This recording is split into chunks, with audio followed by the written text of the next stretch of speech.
So this is your today's video, and in today's video we are going to talk about different types of viral, bacterial, helminth related diseases. Okay, and we are going to see that what are the list of diseases under each causative factor, and among those diseases which are the important ones, we will have to discuss the important ones in little bit of detailing. ठीक है, तो यहाँ पे see I have started today's discussion with viral diseases, and these are your list of viral diseases. Okay, and among them first though you will have to remember the names of all the viral diseases, because find the odd one out ये question बहुत ज़्यादा आता है, जहाँ पे 4 option होगा, 4 option में एक ऑप्शन वायरल डिजीज का होगा, बाकी 3 बैक्टीरियल डिजीज का होगा, तो तुमको ऑड वन आउट करना है वायरल डिजीज का, तो नाम जब पता होगा तभी ऑड वन आउट करोगे. ठीक है, इंपॉर्टेंट वायरल डिजीजेस सी यहाँ पे मैंने लिस्ट दे दिया है, ये लिस्ट सीखना पड़ेगा, एंड इनमें से कुछ इंपॉर्टेंट डिजीजेस है जिनके बारे में हम लोग डिस्कस करेंगे. स्टार्टिंग विद कॉमन कोल्ड, जो फ्रिक्वेंटली होता है. It is one of the most infectious human element, जिसका आज तक कोई क्योर नहीं है. मेडिसिन है जो इसको ठीक कर सकता है, ठीक है, लेकिन आज तक इसका कोई परमानेंट क्योर हमारे पास नहीं है. इसलिए जब सर्दी होता है हम लोग सिनारेस्ट टेबलेट खा देते हैं, वो थोड़ा सा ठीक करता है, लेकिन कुछ दिन बाद फिर से हो जाता है. तो देयर इज ए मेडिसिन, ठीक है, जिससे हम लोग इस वायरस को रोक सकते हैं, लेकिन बॉडी से खत्म नहीं कर सकते. ठीक है ना, वो बॉडी में बार बार आते रहेगा, क्योंकि कोई परमानेंट क्योर अभी तक इसका नहीं निकला है. ठीक है, परमानेंट क्योर का मतलब होता है बॉडी में एंटीबॉडीज का फॉर्मेशन. ठीक है, कि जब भी ये ऑर्गेनिज्म आएगा बॉडी का एंटीबॉडी जाके उसको मार देगा. तो आज तक भी हमारा बॉडी अभी तक कॉमन कोल्ड वायरस के प्रति एंटीबॉडी नहीं बना पाया है, ना लेबोरेटरी कंडीशन में बना है, ना हमारे बॉडी में बन पाया है.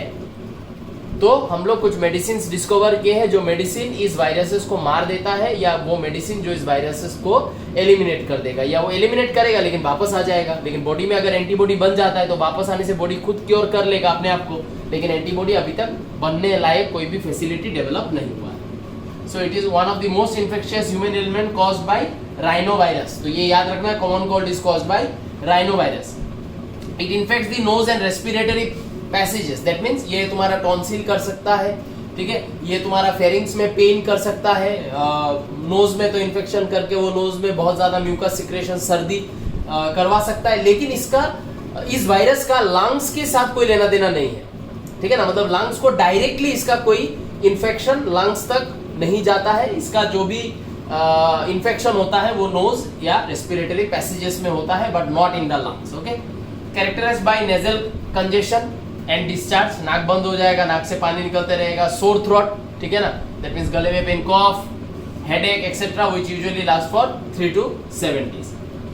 ठीक है, तो ये है, बस जानना है इसके बारे में. और जो बीच में मैंने पॉइंट्स बोला है उसको याद रखना है कि कोई परमानेंट क्योर नहीं है, मेडिसिन है जो इसको मार सकता है, लेकिन ये वायरस वापस आने से वापस डिजीज हो जाएगा. Viral hepatitis, viral jaundice. ठीक है, तो इसके बारे में थोड़ा ब्रॉडली पढ़ना है.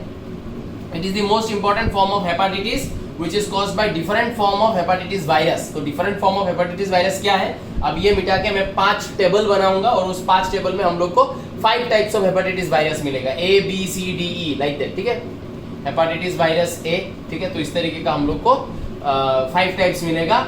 बेसिकली हेपेटाइटिस क्या होता है? हेपेटाइटिस होता है severe inflammatory condition of liver. और जब लिवर का इन्फ्लेमेशन होता है तो लिवर बॉडी में क्या करता है, बहुत ज्यादा बाइल बनाता है. ठीक है, और जब लिवर बहुत ज्यादा बाइल बनाएगा तो बाइल का एक पिगमेंट है जिसका नाम है यूरोबिलिन. वो यूरोबिलिन का अमाउंट हमारे ब्लड में ज्यादा होने लगता है, जिसके वजह से it causes jaundice, and jaundice proves to be fatal. कभी कभी इससे जान भी चला जाता है या जा सकता है अगर क्रोनिक हो गया, अगर बहुत ज्यादा हो गया तो. ठीक है ना, तो बेसिकली हेपेटाइटिस का मतलब inflammatory condition of liver, that is hepatitis का मतलब ये होता है. ठीक है, and under this condition the liver will not do its function. Now liver is a very vital organ, बहुत सारा विटामिन का स्टोरेज. लिवर हमारा क्या बोलते हैं इसको, यूरिया ऑर्निथिन साइकिल करता है, टॉक्सिसिटी ब्लड से रिड्यूस करता है. ठीक है ना, ऊपर से urea ornithine cycle, glycogen store करता है लिवर, बाइल बनाता है लिवर. तो लिवर का कितना सारा काम है. ठीक है, तो जनरली जब लिवर में इन्फ्लेमेशन होगा तो लिवर का ये सब काम गड़बड़ हो जाएगा, प्रॉपर्ली कर नहीं पाएगा. एंड सबसे इंपॉर्टेंट चीज जो होता है वो ये होता है कि लिवर बहुत ज्यादा बाइल बनाता है, और बाइल बना के छोड़ता रहता है. उस बाइल का एक कंपोनेंट हमारे ब्लड में आता है जिसका नाम है urobilin, and because of the high amount of urobilin in our blood, urobilin हमारे ब्लड में बहुत ज्यादा होने के वजह से हमारा बॉडी जो है, हमारा बॉडी का ब्लड का कलर जो है वो थोड़ा येलोइश टाइप में जाने लगता है, येलोइश हो जाता है इंसान, which is a characteristic feature of jaundice. Too much हो जाने से लिवर फेल हो जाएगा या लिवर फूल जाएगा, जिसके वजह से इन्फ्लेमेशन माने फूलना, वो लिवर फूल जाएगा, बॉडी फूल जाएगा, ये सब के वजह से इंसान का डेथ भी हो सकता है। ठीक है, तो अब हम लोग चलेंगे into the 5 types of hepatitis virus क्या क्या है और ये लोग का कैरेक्टर क्या क्या है वो जानेंगे। ठीक है, ये नोट बना लो। सो ये है different types of hepatitis diseases that is caused bye hepatitis virus. ठीक है, यहाँ पे फीचर्स लिखा है एंड यहाँ पे 5 टाइप्स ऑफ हेपाटाइटिस वायरस जो है या हेपाटाइटिस डिजीजेस जो वायरस कॉज करता है उसके लिए 5 कॉलम बनाया है। ठीक है, तो पहला है नेम ऑफ द वायरस, तो वो इजी है, hepatitis A virus HAV, hepatitis B virus HBV, so on. ठीक है, nucleic acid present in the virus, RNA, इसमें DNA है। हेपाटाइटिस बी वायरस में DNA होता है, बाकी सब में RNA होता है। ठीक है, तो ये एक बहुत ही डिस्टिंक्टिव फीचर है जो याद रखना जरूरी है। ट्रांसमिशन कैसे होता है, कैसे एक इंसान से दूसरे में जाएगा, या कैसे वो जो पढ़ाया था डिजीज रिजर्वर, उस रिजर्वर से कैसे एक नॉर्मल पर्सन में आता है।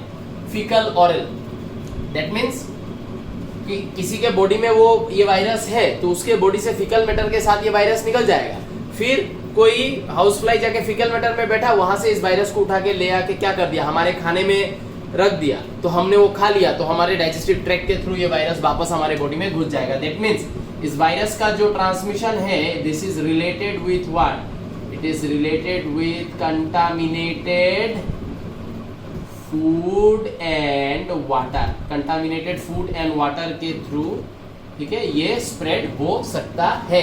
And open defecation, open defecation से रिलेटेड है। मेरे बॉडी में एक हाउस फ्लाई ने लाके रखा, लेकिन वो हाउस फ्लाई कहाँ से आ रहा है, खुला पोटी से उस वायरस को उठा के लेके आके मेरे एप्पल में रख दिया, एप्पल खा लिया, ये वायरस मुझे हो गया। ठीक है, तो अगर हम लोग ओपन डिफिकेशन को बंद कर दे तो हम लोग इस वायरस पे रोक लगा सकते हैं। ठीक है, next parenteral, parenteral is little bit different than parental. Parent जो जनरली लोग इसको पेरेंटल समझ के सोचते हैं कि मदर से फीटस के बॉडी में जाता है, लाइक दैट, ऐसा नहीं है। ठीक है, पेरेंटेरल का मतलब है कि डाइजेस्टिव ट्रैक्ट के थ्रू ये वायरस नहीं घुस सकता है, लेकिन बाकी ट्रैक्ट के थ्रू ये घुस सकता है ना। बाकी ट्रैक्ट, अगर डाइजेस्टिव ट्रैक्ट को अगर हम लोग एलिमिनेट कर दे तो what is the remaining tract present, ये वायरस हमारे रेस्पिरेटरी ट्रैक्ट के थ्रू घुस सकता है, ये वायरस हमारे यूरिनरी ट्रैक्ट के थ्रू घुस सकता है, लेकिन डाइजेस्टिव ट्रैक्ट के थ्रू नहीं घुस सकता है। पेरेंटेरल का मतलब ये होता है। ठीक है, and mostly hepatitis B virus, इसके बारे में हम लोगों ने एसटीडी में भी पढ़ा है, ये जनरली रिप्रोडक्टिव ट्रैक्ट के थ्रू ही घुसता है, यूरिनरी ट्रैक्ट के थ्रू ही घुसता है। ठीक है, और सेक्सुअल कांटेक्ट से, क्लोज पर्सनल कांटेक्ट माने सेक्सुअल कांटेक्ट। ठीक है, सिमिलर इसमें भी सेम, ये जो रीजन लिखा है वो इसमें भी सेम होगा, इसमें भी सेम होगा। हेपाटाइटिस ई में फिर से फीकल ऑरल, दैट मींस फिर से इसके जैसा ट्रांसमिशन होता है। इंक्यूबेशन पीरियड, बॉडी में वायरस आने से बॉडी में लीवर का इन्फ्लेमेशन करवाने तक का जो टाइम है, क्योंकि जब लीवर में इन्फ्लेमेशन होगा तभी जाके हम लोग को पता चलेगा हम लोग को हेपाटाइटिस हुआ है और इस वायरस ने किया है। तो हमारे बॉडी में ये वायरस आने से, ये वायरस के आने के वजह से हमारे बॉडी में जो सिम्टम्स निकल के आएगा, उस पीरियड को हम लोग क्या बुलाते हैं, इंक्यूबेशन पीरियड बुलाते हैं। तो देखो सबका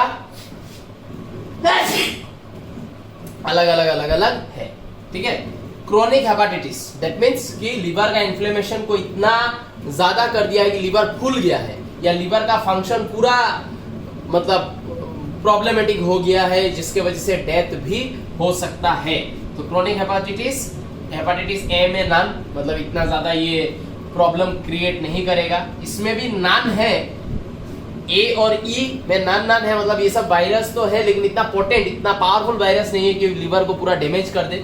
लेकिन फिर भी जो हेपाटाइटिस ई है, हेपाटाइटिस ई में हम लोग हाई मोर्टेलिटी देखते हैं, हाई मोर्टेलिटी इन, हाई मोर्टेलिटी माने हाई डेथ इन, किसमें, इन प्रेग्नेंट वोमेन में, PREG मैंने लिखा है, तुम लोग फुल लिखना, प्रेग्नेंट वोमेन। ठीक है, प्रेग्नेंट वोमेन में हाई मोर्टेलिटी रेट हेपाटाइटिस ई में हम लोग देखते हैं। इसमें मोर्टेलिटी रेट इतना नहीं देखते। इसमें 10% ऑफ द केसेस में हम लोग देखते हैं कि हो जाता है क्रोनिक, बाकी लोग रिकवर भी कर जाते हैं।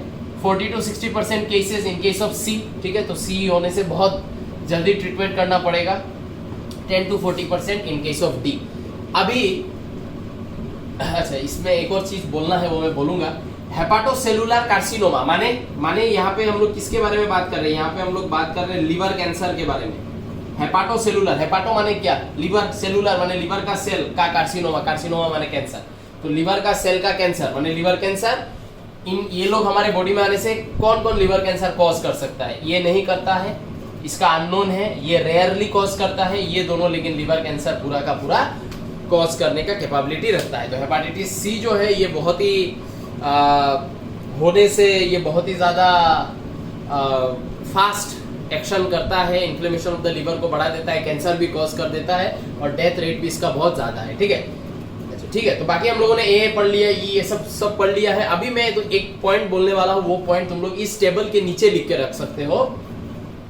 ये पॉइंट लिख के रखोगे कि हेपाटाइटिस डी जो है, ये हेपाटाइटिस डी वायरस जनरली लोगों को नहीं होता है। That means hepatitis D virus हमारे बॉडी में तब तक एंट्री नहीं कर पाएगा जब तक हम लोग हेपाटाइटिस बी से सफर ना कर रहे हो। ठीक है, हेपाटाइटिस डी में mortality rate, death, chronic inflammation, chronic condition of the liver 10 to 40% cases में है। मतलब इन सब में ये तो बहुत ज्यादा है, इसका तो बहुत ज्यादा है, लेकिन सेकेंड मोस्ट कौन है? ये है। ठीक है, और ये बॉडी में तभी आ सकता है, हेपाटाइटिस डी वायरस बॉडी में तभी आ सकता है जब एक person is already infected with hepatitis B virus.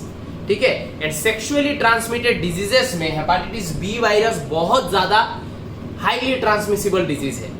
ठीक है, किसी को हेपाटाइटिस बी वायरस है, लेकिन देखो इसका इंक्यूबेशन पीरियड देखो भयंकर बड़ा है। 180 डेज के बाद जाके से आज अगर मेरे बॉडी में वायरस आया, इस वायरस का प्रेजेंस मुझे 6 मंथ्स तक फील ही नहीं होगा कि ये वायरस मेरे बॉडी के अंदर है। 6 मंथ्स तक मुझे फील ही नहीं होगा।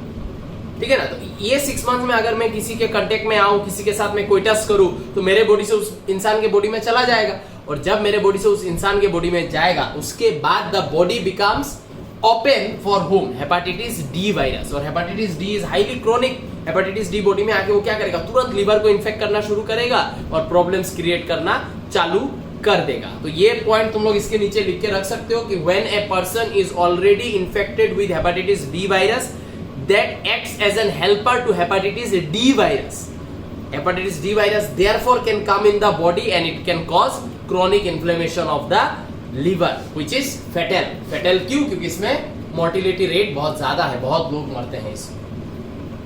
ठीक है, आई होप ये समझ में आया हो, और वो लास्ट वाला पॉइंट तुम लोग आराम से लिख के रख देना। Moving on to next viral disease. तो ये है नेक्स्ट डिजीज, वायरल डिजीज। एक और डिस्कस करेंगे, चिकनगुनिया। इसके अलावा दिस इज डेंगी।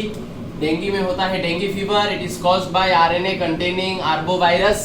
ठीक है, तो इसका जेनेटिक में, इस वायरस का जेनेटिक मटेरियल आरएनए है। ठीक है, आर्बो बोला गया है, इसका 2 रीजन है। ये AR जो है, ये AR आया है इस वर्ड से, आर्थ्रोपोड, बिकॉज ये जो वायरस है, ये वायरस इंसेक्ट्स के बॉडी के अंदर पाया जाता है और इंसेक्ट्स के थ्रू ही हमारे बॉडी में आता है। तो यहाँ पे जो वेक्टर है, जो कैरियर है, वो कौन है? वो एक इंसेक्ट है। ठीक है, एज वेल एज ये वायरस का डेवलपमेंट भी इंसेक्ट के अंदर ही होता है। तो ये जो आर्बो, ये AR रिप्रेजेंट्स आर्थ्रोपोड। ठीक है, एंड आर्थ्रोपोड बॉन्ड, आर्थ्रोपोड के अंदर डेवलप होता है, या आर्थ्रोपोड कैरियर है, उसके वजह से आर्बो वायरस बोला गया है। तो arbo is representing arthropod bond virus, इस चीज को रिप्रेजेंट कर रहा है ये आर्बो वायरस। ठीक है, एंड वायरस का अलग अलग फैमिली होता है, अलग अलग ग्रुप होता है। देयर इज अ रेट्रोवायरस बोल के एक फैमिली है, देन फ्लेवी वायरस बोल के एक ग्रुप है। ठीक है, इस तरीके का अलग अलग वायरस का ग्रुप है, जिसके बारे में तुम लोगों को बायोलॉजिकल क्लासिफिकेशन चैप्टर में पढ़ना चाहिए। ठीक है, तो फ्लेवी वायरस जो ग्रुप है, नाम याद रखना पड़ेगा। ये फ्लेवी वायरस ग्रुप का ये वायरस है जो आर्थ्रोपोड कैरी करता है। आर्थ्रोपोड के अंदर डेवलप भी ये वायरस होता है, लेकिन आर्थ्रोपोड को कोई नुकसान नहीं करता है, उनके थ्रू हमारे बॉडी में आके हमको नुकसान करता है। ठीक है, also called as mosquito borne flavoribovirus. ठीक है, मॉस्किटो बॉर्न, क्योंकि इसको मॉस्किटो ही कैरी करता है। ठीक है, मॉस्किटो बॉर्न फ्लेवोराइबोवायरस। ठीक है, it is transmitted by the bite of female Aedes aegypti mosquito। Female क्यों लिखा? बिकॉज फीमेल मॉस्किटो ही हमको बाइट करता है, हमको मेल मॉस्किटो बाइट नहीं करता है। एंड मॉस्किटो जो हम लोग का खून चूस के लेता है, that blood is not their meal. Their meal is some kind of organic food which is present in drain or somewhere where there is the stagnant water, जहाँ पे वाटर रुका हुआ है, ऐसा जगह से वो लोग ऑर्गेनिक सब्सटेंसेस ढूंढ के खाता है, वो है मॉस्किटो का फूड. लेकिन हमारा जो ब्लड मॉस्किटो लेता है वो लेता है in order to incubate their eggs, that means in order to hatch their eggs. Female अपना अंडा अपने एब्डोमेन में रखता है एंड उनको हॉट ब्लड चाहिए उन एग्स को हैच करने के लिए, इसलिए वो लोग हमारा खून चूसता है. ठीक है, हमको मेल मॉस्किटो बाइट नहीं करता है, जितना भी मॉस्किटो बाइट करता है सब फीमेल है, इसलिए यहाँ पे मैंने फीमेल लिखा है. Female Aedes aegypti, this is the species name, the species of the mosquito जो डेंगू का वायरस अपने अंदर कैरी करता है. ठीक है, इंक्यूबेशन पीरियड समझाया है, 3 to 8 days याद रखना है. No vaccine for dengue fever is available, अभी तक कोई वैक्सीन हम लोग इसका बना नहीं सके हैं. द ओनली उपाय इज मॉस्किटो का ब्रीडिंग को एलिमिनेट करो, कहीं पे भी पानी उनी जमा हुआ है उसको फेंक दो. ठीक है, घर में कहीं भी ऐसा जगह नहीं रखो जहाँ पे पानी स्टॉक में है एंड वो ओपन है या वहां तक मॉस्किटो पहुंच सकता है, तो वाटर कहीं पे भी स्टॉक या स्टोर करके रखने से उसको कवर रखा जाए, ओपन ना. ठीक है, and prevent yourself from mosquito bites. ठीक है ना, this is the only option available, क्योंकि वैक्सीन अभी तक है नहीं. Symptoms, high fever, bleeding from nose, gum etcetera, ये सब जब क्रोनिक डेंगी हो जाता है, एकदम हाई लेवल का डेंगी का प्रॉब्लम जब होता है तब ये सब भी होता है. हाई फीवर तो रहेगा 104 103 ऐसा हो जाएगा. ब्लीडिंग फ्रॉम नोज, गम, ठीक है, माउथ, ये सबसे ब्लड निकलना शुरू हो जाएगा. Muscle and joint pain, nausea, vomiting, eye pain, आंख में दर्द होगा, आंख का coordination and control and coordination hamper करेगा. Eye pain plus control and coordination, control and coordination of the eyes are hampered. तो these are the problem जो ये वायरस कॉज करता है. ठीक है, अभी moving towards the fourth one, that is chikungunya. तो ये है फोर्थ डिजीज जिसके बारे में हम लोग अभी डिस्कस कर रहे हैं.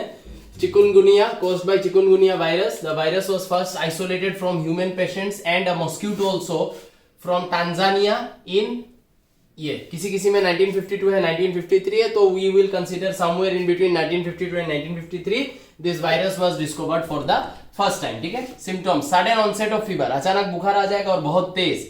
Joint pain, this is the माने main characteristic symptom of this chikungunya disease. Conjunctivitis, conjunctivitis माने आंख में इन्फ्लेमेशन होगा.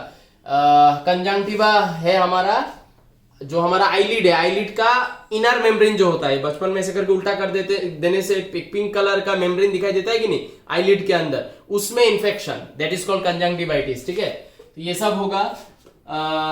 No vaccine as of yet. Prevention, वही मॉस्किटो बाइट से अपने आप को बचाना पड़ेगा. Incubation period 2 to 12 days. Aedes aegypti and Aedes albopictus, ये है दो मॉस्किटो का स्पीशीज जो इस वायरस को ह्यूमन के बॉडी तक पहुंचाता है.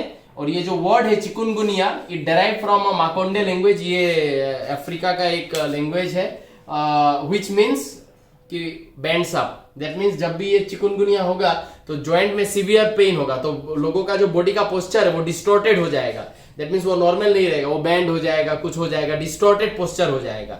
सो due to that distorted posture, है ना, ये आया है व्हिच बैंड्स अप, माने लोगों को ये होने से वो लोग जॉइंट पेन से बैंड अप हो जाता है. ठीक है, तो this is the description of chikungunya and this is the last viral disease we are talking. Now we will move to bacterial diseases.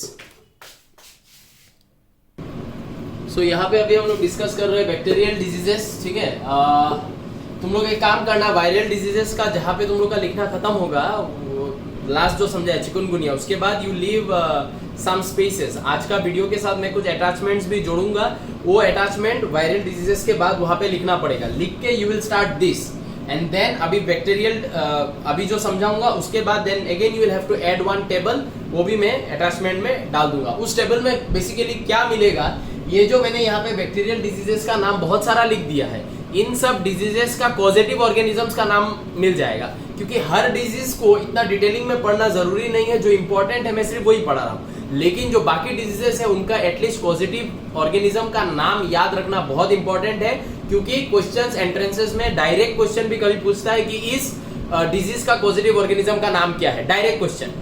तो वहां पे मेमोरी पावर का ही खेल है, अगर याद है तो करेक्ट होगा, याद नहीं है तो तुक्का मारना होगा, ठीक है ना। तो वो भी मैं भेज दूंगा, तो उस अटैचमेंट को भी लगाना पड़ेगा तुम लोगों को नोट्स में, ठीक है। यहाँ पे सेवरल बैक्टीरियल डिजीजेस का नाम दे दिया है, उनमें से इंपॉर्टेंट हम लोग दो पढ़ेंगे, एक है टाइफाइड, दूसरा है निमोनिया, ठीक है। टाइफाइड जो है it is caused by a rod shape bacterium, नाम है salmonella typhi, common in children of 1 to 5 years of age. हर साल मोटा मोटी 2.5 मिलियन पर्सन्स को ये बीमारी इन्फेक्ट करता है, ठीक है। Every year nearly 2.5 million of humans gets infected by this particular bacteria, ठीक है। ये बैक्टीरिया हमारे बॉडी में कंटामिनेटेड फूड या वाटर के थ्रू आता है, ठीक है। एंड इट कॉजेज लेजन्स माने घाव, बॉयल्स इन इंटेस्टिनल वाल, small intestine, large intestine, intestinal वाल में ये लेजन्स क्रिएट करेगा, घाव, बॉयल ये सब क्रिएट करेगा। Later it will migrate to other organs via blood. Severe cases में अगर इसको ट्रीट नहीं किया गया तो इन लेशन से ये ब्लड में चला जाएगा और ब्लड से होते हुए बैक्टीरिया पूरे बॉडी के अलग अलग ऑर्गन्स में जाएगा और अलग अलग ऑर्गन्स को डैमेज करना शुरू कर देगा, ठीक है। सिम्टम्स क्या क्या है? सस्टेन्ड हाई फीवर, एकदम 40 डिग्री सेल्सियस कंटिन्यूअस मेंटेन रहेगा जब तुमको ये बैक्टीरिया इन्फेक्ट करेगा। इंटेस्टिनल वाल में जाके सबसे पहला इन्फेक्शन करता है तो कंस्टिपेशन तो होना ही है, लॉस ऑफ एपेटाइट, हेडेक, ये सब भी कुछ कुछ सिम्टम्स है। Typhoid fever can be confirm by Widal test, ठीक है। ये याद रखना, ये क्वेश्चन बहुत ज्यादा आता है कि टाइफाइड फीवर का डिटेक्शन टेस्ट का नाम क्या है, ठीक है। Typhoid vaccine provides immunity for about 3 years, ठीक है। 3 years तक ही ये वैक्सीन इम्यूनिटी प्रोवाइड करता है ये वैक्सीन। या फिर हम लोग क्या बोलते हैं इसको, एंटीबैक्टीरियल मेडिसिन खाएंगे उससे भी ठीक हो जाएगा। एंटीबायोटिक्स जिसको हम लोग बोलते हैं, तो एंटीबायोटिक्स खाने से भी ये बैक्टीरिया को मार सकता है एंटीबायोटिक्स, और उससे हम लोगों को रिलीफ मिल सकता है। इंक्यूबेशन पीरियड 1 to 3 weeks, ठीक है। आप ध्यान से सुनो, इंक्यूबेशन पीरियड 1 to 3 weeks जब लिखोगे, इसका मतलब इस बैक्टीरिया का बॉडी में आने से सिम्टम्स शो होने तक 1 to 3 weeks है। ये 1 to 3 weeks में एक इंसान अपने बॉडी से ये बैक्टीरिया किसी को भी दे सकता है। इसका एक क्लासिक केस भी है, टाइफाइड मेरी बोल के एक इंसान, एक फीमेल थी, वो कुक थी, एक आर्मी रेजिमेंट था, उस आर्मी रेजिमेंट में शी वाज अ कुक। तो वो जाके जब वहां पे खाना बना रही थी तब she was suffering from this particular disease. तो उसने जो खाना बनाया उस खाने में कैसे ना कैसे करके ये बैक्टीरिया उस खाने में चला गया और उस खाने के थ्रू ये बैक्टीरिया जितना भी लोगों ने इस खाना खाया सब लोगों में ये बीमारी फैल गया, ठीक है। तो she is very popular, she is called as typhoid Mary. इसका भी एक छोटा सा नोट रीजन होगा, वो मैं अटैच करूंगा। तो ये खत्म करके इसके नीचे लिखना है। तो तुम लोग को आज 3 अटैचमेंट में भेजूंगा, 3 अटैचमेंट लिखना है। एक जो वायरल डिजीजेस पढ़ाया वो खत्म होने के बाद एक अटैचमेंट, उसके बाद यू विल राइट दिस, इसके नीचे वो टाइफाइड मेरी का अटैचमेंट। देन अभी हम लोग डिस्कस करेंगे निमोनिया खत्म होने के बाद list of bacterial disease and उनका पॉजिटिव ऑर्गेनिज्म, उसका अटैचमेंट भी वहां पे जोड़ना है, ठीक है। इसका नोट बना लो। तो ये है the next bacterial disease that we are talking about. इस डिजीज का पॉजिटिव ऑर्गेनिज्म एक नहीं बल्कि दो बैक्टीरिया है, ठीक है। इसमें क्या होता है कि बैक्टीरिया डायरेक्ट कांटेक्ट होता है, कोई इन्फेक्टेड इंसान है उसने छींक दिया, वो स्नीजिंग ड्रॉपलेट जाके कहीं गिरा, उससे तुम्हारे बॉडी में चला गया तो ऐसे हो जाएगा। या किसी ने एक ग्लास में पानी पिया, उसी ग्लास में किसी और ने पी लिया, तो डायरेक्ट ट्रांसमिशन, यहाँ पे कोई कैरियर का जरूरत नहीं है। तो डायरेक्ट ट्रांसमिशन होता है। क्या होता है, ये जो बैक्टीरिया है ये बैक्टीरिया जाके अपने आप को सेटल करता है किधर, एल्वियोलर वाल में, ब्रोंकियोल्स में, ये सब में जाके सेटल करता है। सपोज ये हो गया एक एल्वियोली, है ना। ये बैक्टीरिया जाके क्या करेगा, ये बैक्टीरिया जाके अपने आप को ये एल्वियोलर वाल में सेटल करेगा। ये एक बैक्टीरिया हुआ, इसने जाके अपने आप को इस एल्वियोलर वाल में सेटल किया, BAC लिख देता हूं, ठीक है। सेटल करने के बाद ये क्या करेगा, अपने बॉडी से कुछ एंजाइम्स छोड़ेगा जो एल्वियोलर वाल में जो सेल्स है उन सेल्स को इन्फ्लेमेशन करेगा, जलन करेगा, ठीक है कि डिस्कम्फर्ट फील कराएगा। और जब जब हमारा इस एल्वियोलर वाल का जो सेल्स है वो जब जब डिस्कम्फर्ट फील करेगा, जलन फील करेगा, इरिटेशन फील करेगा, तब यहाँ का जो सेल्स है, यहाँ का सेल्स रिलीज करेगा क्या, fluid. And this fluids are basically what, mucus, ठीक है, उसको रिलीज करेगा, प्रोटीन रिच फ्लूइड म्यूकस, ठीक है। तो म्यूकस जो यहाँ पे रिलीज करेगा, अब हमारा एल्वियोली के अंदर में तो वो सेल्स नहीं है ना जो म्यूकस को रिपेल करे। म्यूकस को रिपेल करने का सेल कहाँ प्रेजेंट है, ब्रोंकाई में प्रेजेंट है। ब्रोंकियोल्स में प्रेजेंट है, ट्रेकिया में प्रेजेंट है, लेकिन एल्वियोली के इनर वॉल में तो प्रेजेंट नहीं है। तो यहाँ पे जब फ्लूइड म्यूकस आएगा उसको बाहर कैसे निकाला जाए, नहीं निकाल पाएंगे। तो ये फ्लूइड म्यूकस क्या होगा, ये फ्लूइड म्यूकस यहाँ पे ऐसे सेटल होने लगेगा, यहाँ पे ये फ्लूइड म्यूकस यहाँ पे जमा होने लगेगा, ठीक है। अब जब तुम ब्रीदिंग करोगे तुम्हारा जो एयर आएगा वो एयर आके क्या होगा, ये जो जगह फ्लूइड से ही भरती है ना, तो इस जगह के कांटेक्ट में जितना भी ब्लड वेसल्स है उन ब्लड वेसल्स में गैसेस जाएगा नहीं, सिर्फ ये जो ऊपर का हिस्सा जो थोड़ा सा बाकी है इसके आसपास से अगर कोई ब्लड कैपिलरी, इसके आसपास से अगर कोई ब्लड कैपिलरी पास हो रहा है तो उसी में सिर्फ गैसियस एक्सचेंज होगा, CO2 निकलेगा, O2 आएगा। लेकिन ये जो नीचे का जगह जहां पे कंप्लीटली फ्लूइड जमा हो चुका है, ठीक है, इसके आसपास से अगर कोई ब्लड कैपिलरी जा रहा है तो उसमें जो एक्सचेंज है, इसमें जो एक्सचेंज है वो एक्सचेंज हो जाएगा zero, there will be no exchange, zero exchange होगा इधर, सिर्फ ऊपर का एरिया में एक्सचेंज होगा। तो बॉडी को ऑक्सीजन कम मिलेगा, बॉडी को ऑक्सीजन कम मिलेगा तो बहुत सारा ऑर्गन फेलियर का चांसेस है, बॉडी विल टर्न ब्लूइश, है ना, ये सब हो जाता है। ये बॉडी विल टर्न ब्लूइश, ये तो ह्यूमन फिजियोलॉजी का पोर्शन है, ठीक है। तो अभी ये स्टार्ट करने से फिर इसका डाउट आ जाएगा, छोड़ो वो स्टार्ट नहीं करूंगा। इंक्यूबेशन पीरियड जो है वो है 1 to 3 डेज का, डायरेक्ट ट्रांसमिशन होगा। Symptoms begins with single shaking chill followed by fever, pain while breathing, cough, headache, ये सब प्रॉब्लम भी होगा, ठीक है। And pathological shunt, total shunt equals to physiological shunt plus pathological shunt, ये सब चीज डिस्कस होता है रेस्पिरेशन जो चैप्टर है वहां पे, एंड वहीं पे हम लोग इस निमोनिया का डिस्कशन वहीं पे हम लोग खत्म कर देते हैं। ये सब और मैं अभी शुरू नहीं करूंगा, उसका एक अलग टॉपिक हो जाएगा तो फिर, ठीक है। बस ये सब तुम लोग लिख के रख दो। यहाँ पे इंपॉर्टेंट बैक्टीरियल डिजीज खत्म होता है, ये लिखने के बाद एक अटैचमेंट दूंगा, वो अटैचमेंट लिखना है, and then we will move to diseases caused by fungi, ठीक है। तो इसका नोट बना लो। तो दिए है तुम लोग का फंगल डिजीज, एंड यहाँ पे आज हम लोग ये डिस्कशन के बाद खत्म कर देंगे। 2 रह जाएगा, that is diseases caused bye protozoan and diseases caused bye helminth. ये दोनों थोड़ा सा बड़ा है, लाइफ साइकिल वगैरह भी उसमें पढ़ना है, तो ये मैंने रख दिया है, ये नेक्स्ट क्लासेस में ग्रेजुअली करेंगे, ठीक है। तो यहाँ पे देखो, most common fungal disease in man is caused by fungi belong to 3 genera, माने 3 जेनस का, ट्राइकोफाइटन, माइक्रोस्पोरम एंड इपिडर्मोफाइटन। नाम याद रखना पड़ेगा, उपाय नहीं है। This fungi infect skin, hair and nails, hence collectively called as dermatophyte, क्योंकि सब चीज डार्मिस से रिलेटेड चीजों में ही इन्फेक्शन करता है, इसलिए डर्माटोफाइट्स इनको कलेक्टिवली हम लोग बुलाते हैं। नाउ अगर तुम लोग पूछो कि सर ट्राइकोफाइटन किसको इन्फेक्ट करता है, तो ट्राइकोफाइटन तीनों को इन्फेक्ट करता है, ठीक है। यहाँ पे मैं ऐसे शॉर्टकट में लिख रहा हूँ, ट्राइकोफाइटन TRI, ये इन्फेक्ट करेगा तीनों को, S माने skin plus here plus nails. लेकिन जो नेक्स्ट मैंने लिखा है माइक्रोस्पोरम, वो इन्फेक्ट करता है स्किन एंड हेयर्स, ठीक है। एंड जो लास्ट वाला है दैट इज इपिडर्मोफाइटन जो है वो करता है स्किन एंड नेल्स, ठीक है। तो ये थोड़ा प्रिसाइजली कभी पूछ सकता है, इसलिए बता दिया है। Heat and moisture helps the fungi to grow and thrive in skin fold such as groins, ठीक है, क्योंकि हमारे ग्रोइन का जो बीच का जगह है वो थोड़ा सा फोल्ड ऑफ स्किन है, प्लस वहाँ पे हमेशा एक पसीना निकलते रहता है, तो हमेशा वो जगह थोड़ा मॉइस्चर टाइप का रहता है, हीटेड टाइप का रहता है। बिटवीन दी टोज, आर्मपिट्स, ये सब जगह है जहाँ पे जनरली लोगों को रिंग वॉर्म का प्रॉब्लम होता है। Ringworm involve in bearded areas का नाम है ये, फुट का नाम है ये, स्कैल्प माने जहाँ से ये हमारा सर का बाल निकल रहा है स्कैल्प वो है ये, ग्रोइन वो है ये। ग्रोइन एंड पेरिनियम लिख के रखना, हाँ, पेरिनियम का मतलब है वो एनास के आसपास का जो जगह है, ठीक है ना, उसको पेरिनियम रीजन हम लोग बोल रहे हैं। तो groin and perineum region, that means anus के आसपास का जो रीजन है वहाँ पे अगर कोई रिंगवॉर्म हुआ तो उन रिंगवॉर्म को हम लोग टीनिया क्रूइज ऐसा करके बुलाते हैं, ठीक है।